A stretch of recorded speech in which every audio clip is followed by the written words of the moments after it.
Chapter 6. When the girls protested their kidnapping, the army of pixies surrounded them and delivered several stings.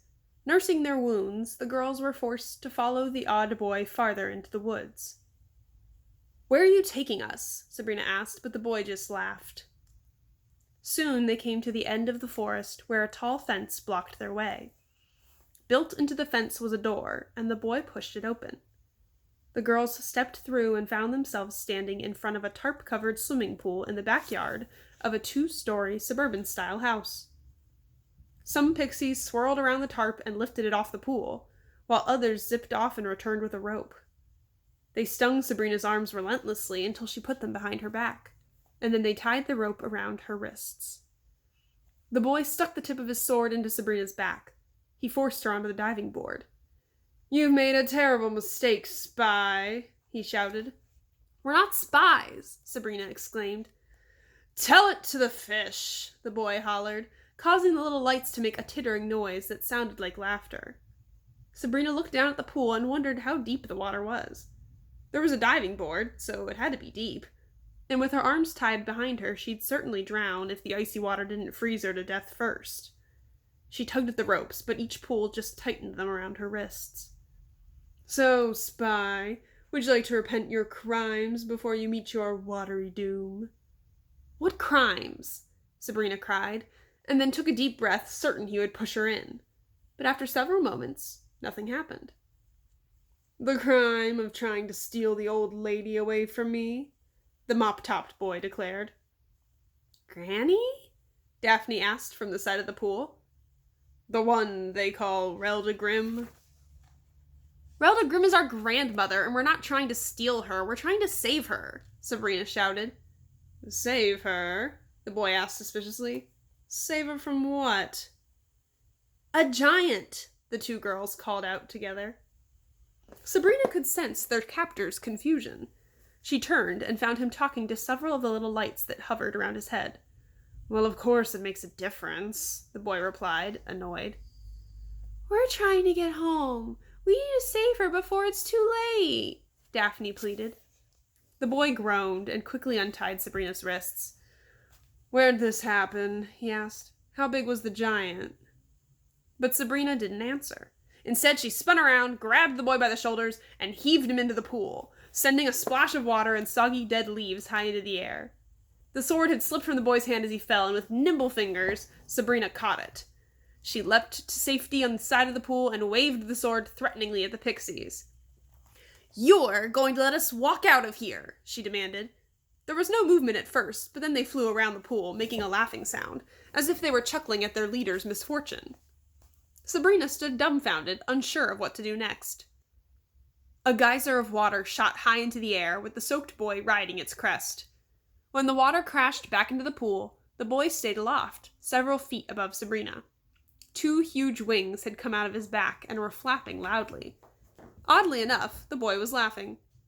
"You think this is funny?" Sabrina exploded. She began making jabs at the boy, who flew effortlessly away from her thrusts. "A kid and a bunch of flying cockroaches kidnapping girls and threatening to kill them? That's how you losers have fun?" "Aw, we wouldn't have killed you. We were just fooling," the boy said. "Well, if you're finished with your stupid, psychotic games, my sister and I have to rescue our grandmother," Sabrina declared. She took Daphne's hand and turned to leave. Elvis joined them, but Sabrina shot him an angry look. The dog had spent the entire episode sitting lazily by the pool as if nothing peculiar was happening. The Great Dane caught her eye and whined. "You've only been in this town for 2 days, and you've already lost the old lady," the boy said bitterly, as he floated into the girl's path. "We didn't lose her. She was taken by a monster as big as a mountain," Sabrina argued. "Well, if you've come looking for help, you've come to the wrong place," the boy crowed. "Rescuing old ladies is a job for a hero. I'm a villain of the worst kind." "Good. We don't want your help," Sabrina said angrily, tossing the boy's sword aside. "I thought Peter Pan was one of the good guys," Daphne added. The boy's face turned so red, Sabrina thought his head might explode. Peter Pan?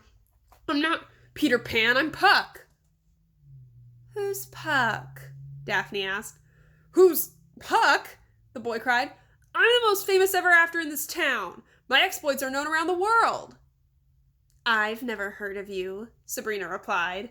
She spun around and started walking through the yard to the street, with her sister and Elvis following. After only a couple of steps, the boy was hovering in front of them again. You've never heard of the trickster king? Puck asked, shocked. The girls shook their heads. The Prince of Fairies? Robin Goodfellow? The imp?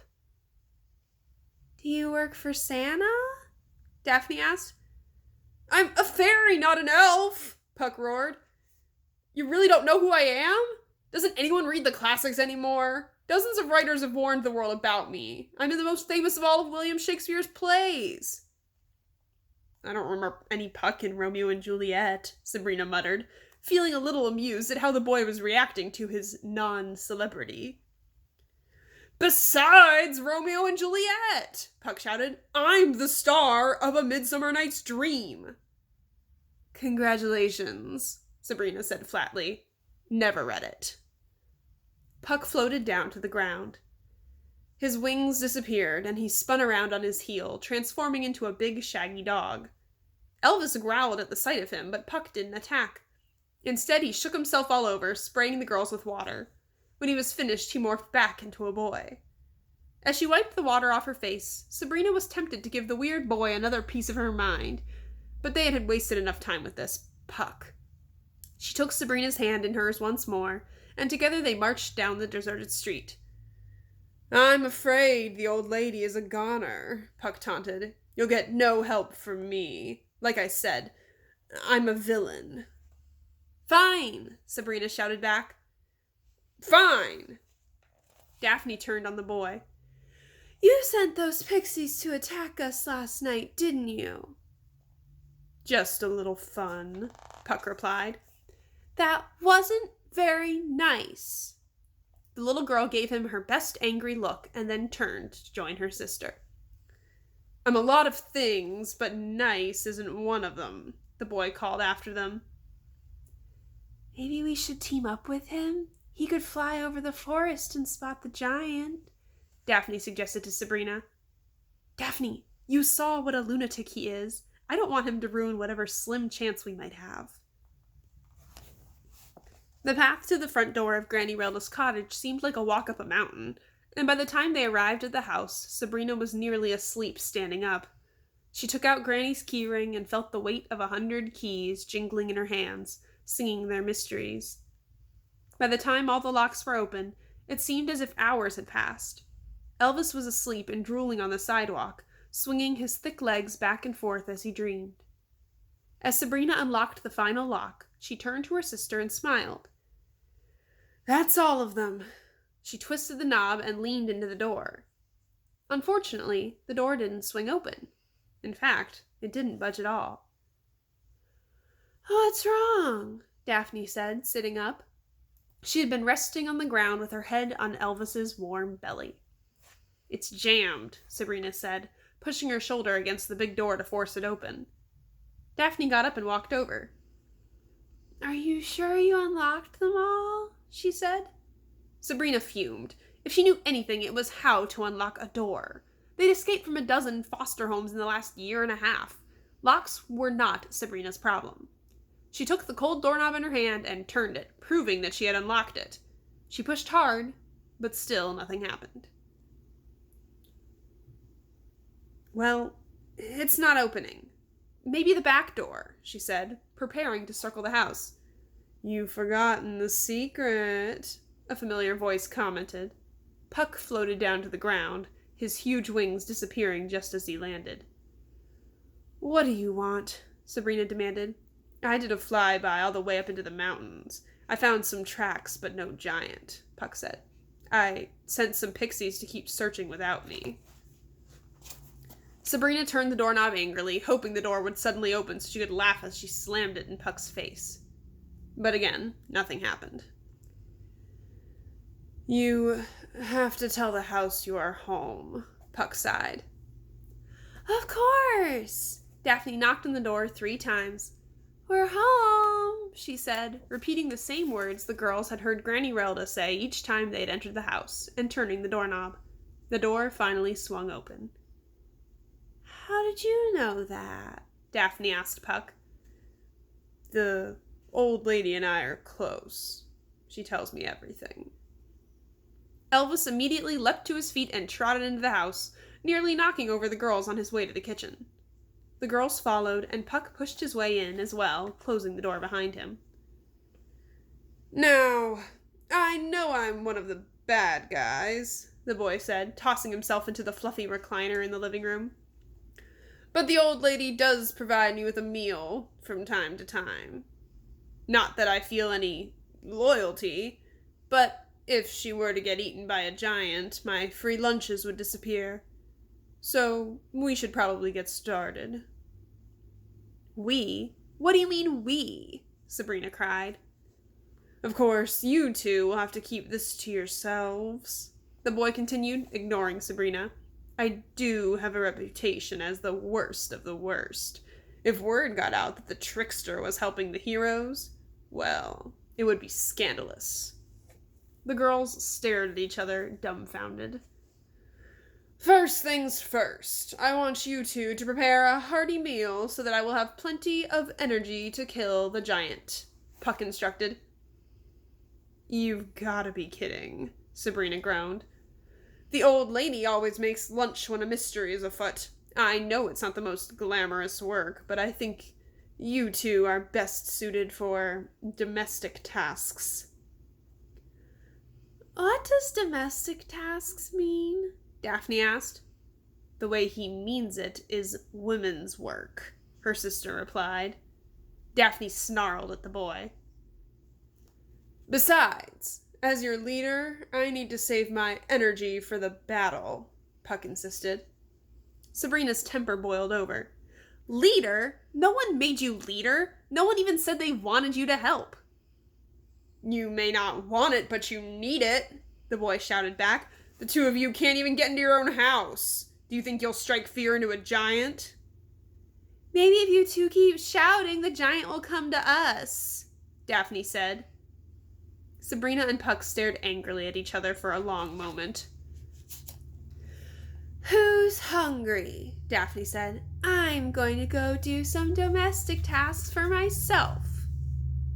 Sabrina was too hungry to fight any longer. Eating would clear her head. The three children raided the refrigerator and dug through the bread box, grabbing anything and everything they thought they could eat. Puck seemed to share Daphne's big appetite. Both of their plates were heaped with odd-colored food. The two also ate the same way, like hungry pigs, scarfing down anything that came close to their mouths. They were both working on seconds by the time Sabrina had made 2 Swiss cheese sandwiches and found what she hoped was just a weirdly colored apple. "So, what's with the crown?" Daphne asked. Puck's eyes grew wide. "I'm the Prince of Fairies, Emperor of Pixies, Brownies, Hobgoblins, Elves, and Gnomes, King of Tricksters and Prank Players, Spiritual Leader to Juvenile Delinquents, Layabouts, and Bad Apples." The little girl stared at the boy with confusion in her face. "I'm royalty," Puck declared. "So where's your kingdom?" Sabrina asked snidely. "You're in it," he snapped. "The forest and the trees are my kingdom. I sleep under the stars. The sky is my royal blanket." "That explains the smell," Sabrina muttered. The Trickster King ignored her comment and munched hungrily, tossing apple cores and whatever he couldn't eat onto the floor. A turkey bone soared from his hand and landed on a nearby windowsill. "Puck, can I ask you a question?" Daphne said. "You bet." "If you knew Shakespeare, why do you look like you're only 11 years old?" This was something Sabrina had been wondering about as well. Granny's explanation that magic kept the ever-afters alive just wasn't making sense. Mayor Charming and Mr. Seven had to be hundreds of years old, yet they looked as if they hadn't aged at all. "Ah, that's the upside of being an ever-after," Puck said. "You only get as old as you want to be. Some decided to age a little so that they could get jobs and junk like that." "Then why didn't you?" Sabrina asked. Puck shrugged. Never crossed my mind. I plan on staying a boy until the sun burns out. Sabrina thought that she'd like to see him running around in the dark as the earth froze over. She bit into her sandwich, only to discover that the Swiss cheese tasted more like hard applesauce. So, tell me what happened with the giant, said Puck. While Sabrina ate, Daphne told the boy the whole sordid mess. She told him about the farmhouse that had been stepped on by the giant, and how Mayor Charming had demanded that Granny Relda give up her detective work. How the farmer had spoken to a man named Mr. Englishman, and how a witch had erased the farmer's memory. She told about the gang of thugs that had attacked them outside of the hospital, and how, when they had followed the gang back to a cabin, they had spotted Charming again. Then she told him about the giant's attack, how he had killed the thugs, and how he had snatched up Granny and Mr. Canis. Sabrina got up from her chair and went into the living room, where she stood in front of one of the many bookshelves. Books on giants. Where would they be? She said to herself. Puck and Daphne got up to join her, and together they scanned the bookcases. Look, Daphne said. Sabrina looked closely at the shelves Daphne was pointing to. They seemed to hold a collection of diaries. She took one down and read the title. Fairy Tale Accounts, 1942 to 1965, by Edwin Alvin Grimm. There's a book here for everyone in our family, I guess, including this one, said Daphne as she pulled one from the shelf and handed it to her sister. Sabrina almost dropped it when she eyed the title. Fairy Tale Accounts by Henry Grimm. It was a book written by their father. She flipped through it, recognizing her dad's neat handwriting. She ran a finger along the short circles his words made, tracing his hand's movement from when he had put the words on paper. She turned more pages, feeling more of him in his words, not bothering to read, just taking comfort in knowing that he had once held the book. Let me see, Daphne said as she snatched the book from her sister's hands. You're wasting your time with these stupid books. I'm the smartest person I know, and I've never read a book in my life. We should all be out looking, Puck said. If you want to go, there's nothing keeping you here, Sabrina said as she snatched her father's book back from Daphne. The two girls rushed to the dining room table and hovered over the slightly dusty journal. They flipped to the first page. A color photograph of Mayor Charming, dressed in royal gowns of purple and white silk, stared back at them. He wore a sapphire and diamond crown and a dazzling ruby ring on each finger. He smiled smugly, as if he thought very highly of himself. Elvis sauntered into the room and licked Sabrina's hand. He spied Charming's picture and growled. Don't worry, Elvis. He can't get us now, Daphne said. Sabrina read aloud what her father had written. July. Today we had another encounter with Charming. Mom and Dad discovered that he was attempting to buy 1,000 acres of land on the eastern border of the town known as Old MacDonald's Farm. Where he got the money for such a big purchase came into question, and Dad, of course, accused him of using his witches to conjure up phony cash. Charming huffed and demanded an apology. When Dad refused, the two of them got into a fist fight, which Charming got the worst of. Dad has a heck of a left hook. Kapow! But the biggest surprise was Charming's freakout. He swore he'd turn Fairyport Landing into his kingdom again, and he looked forward to the day when he could personally drive a bulldozer through our house. He's rebuilding his kingdom, Sabrina said as she flipped to the next page. There she found more interesting facts. It's all in here. Listen to this. December. Charming had given up the most when he moved to America. He was forced to sell his castle, his horses, and everything he owned. One of the 3 ships Wilhelm had hired for the Atlantic crossing was used primarily to haul Charming's enormous fortune. The ship hit a sandbar off the coast of Maryland and sank, taking Charming's wealth to the bottom of the ocean. When he got to Fairyport Landing, changed from Fairy, F-A-I-R-Y, Port Landing, in 1910, he blew what was left on one bad investment after another. A failed diamond mine partnership with the 7 Dwarves, a wholesale carpet company poorly managed by his business partner Alibaba, and a company that went bankrupt manufacturing something called a laser disc player.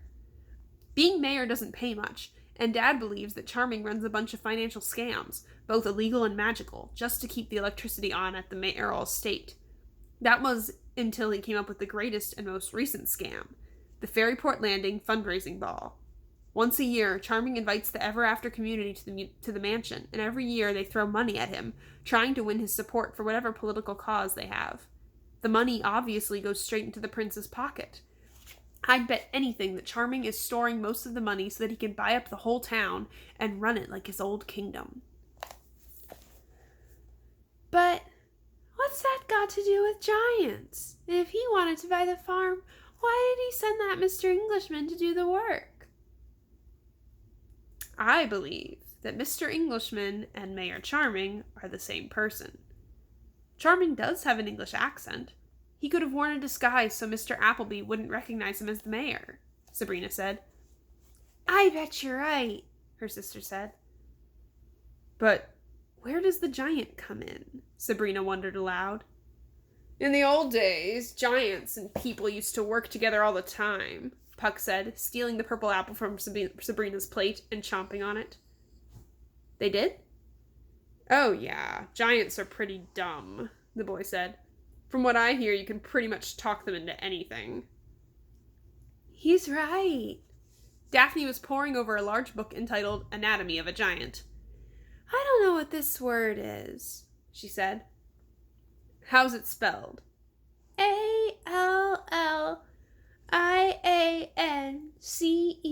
Alliances. It's alliances. It means to team up or join a group, Sabrina explained. It says that in olden days, people used to form alliances with giants to destroy their enemies. People found that giants were very dumb and could be easily tricked. Charming's using the giant to scare people off their land. Anyone that won't sell gets squashed, Sabrina cried. But you said he used Glinda to erase the farmer's mind, right? Puck interrupted. Yes. Well, why would he do that? Why would he want the farmer to forget to be afraid? And don't forget the lens cap, Daphne added. If he were trying to scare them off, why would he want to videotape it? I don't think I'd want any proof of what I'd done if it were me. Sabrina didn't have any more answers. Let me finish, her sister said, looking down at the book. It also says that rarely do these alliances? Yeah, it says they usually backfire. In most cases, the human was eaten by the giant or dragged off to the giant kingdom to be a slave. There's a story here about a giant kidnapping a princess for an evil baron, and before the baron could collect a ransom from her family, the giant ate her, Daphne said quietly. It says the townspeople used hound dogs to track down the giant because giants have a strong smell. When they caught him, he nearly killed the entire town before they could bring him down. The girls spent a moment looking into each other's worried eyes. What if the giant had eaten Granny and Mr. Canis? What if he was eating them as they wasted time doing research? It says, when giants got out of hand, the townspeople sent a hero to kill the giant for them, Daphne read. His name was Jack, and in his prime he killed more than 10 giants, stole treasure from the giant kingdom, and was world famous. Sabrina turned her attention back to her father's journal. She flipped through more of its pages until she found an envelope stuffed inside. What's this? She wondered aloud. Daphne got up from her chair and walked around the table to look. It says, to Sabrina, Daphne, and Puck, from Granny Relda, Sabrina said. See? I told you I knew her, Puck cried. Read it, Daphne begged. Sabrina tore open the letter and began to read. Lieblings, if you're reading this, then one of my investigations has not turned out the way I had hoped. I don't want you to worry, as I am very experienced with all kinds of things and can take care of myself, and I know a little kung fu. If for some reason I am unable to be there and you need my help, You should take my keys and enter the room you have been forbidden to enter. All the answers you need will be staring you in the face. Love, Granny Relda. P.S. Don't give Elvis any sausage. It makes him gassy. She wants us to go into the room? Puck said in amazement. I've been trying to get in there since the day she told me it was off limits. Cool! That's where she got that giant detector she used at the farm, Daphne cried. I bet the place is filled to the ceiling with stuff we can use to rescue them. Staring us in the face? What does that mean? Sabrina said. But before she knew it, her little sister was halfway up the stairs with the keyring in her hand. Wait up! Sabrina shouted, taking the stairs 2 at a time. By the time she got to the top, Daphne was already trying keys. I bet she's got a shrink ray in here. We'll shrink him down to the size of an ant and stomp on him, the younger girl said. Hurry, Sabrina said. Puck flew up the stairs and grabbed the keys out of Daphne's hands. Royalty first, peasant. She gave these keys to us, Sabrina snapped, snatching the keys from him. A set of keys you have no idea how to use? Puck shouted, taking them back. Puck, give me those keys. No. Listen, Puck, don't make me do something you're going to regret. I fought tougher guys than you, Grimm, though most of them had better smelling breath. What is going on out there? A voice suddenly boomed from behind the door. It startled them all so much that they fell backward onto the floor. Did you hear that? Daphne whispered. Everyone heard that, Sabrina and Puck replied. Knock off that racket right now, the voice shouted angrily. Maybe it's the sheriff? Maybe he got into the house somehow, Daphne whispered. Hampstead would have just come down and grabbed us, her sister said. Besides, Elvis isn't freaking out. Then who is it? Puck said. Granny locks that door for a reason. If there's someone in there, Granny doesn't want them going anywhere.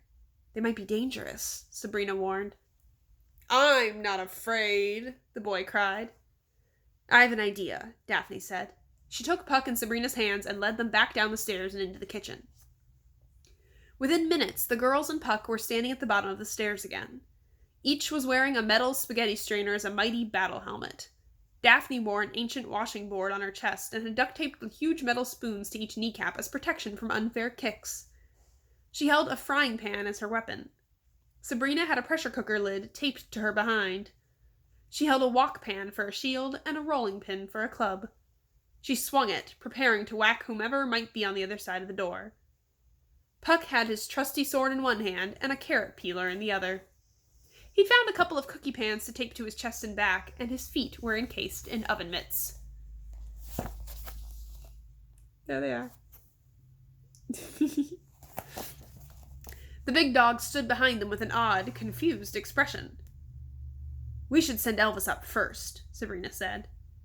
Good idea, Daphne replied. Sabrina turned to the Great Dane. Elvis, there's someone upstairs. Go get him. Elvis sat down on his hind legs and used his back paw to scratch his neck. If he understood the order, he wasn't letting on. Discouraged, Sabrina turned back to her sister and Puck. We'll go together and sneak up on him. They nodded in agreement, and all three took the first step up the stairs. Their armor clanged and knocked around, causing a tremendous racket. By the time they got to the top of the steps, Sabrina realized that a sneak attack was probably no longer realistic, so they went with Plan B.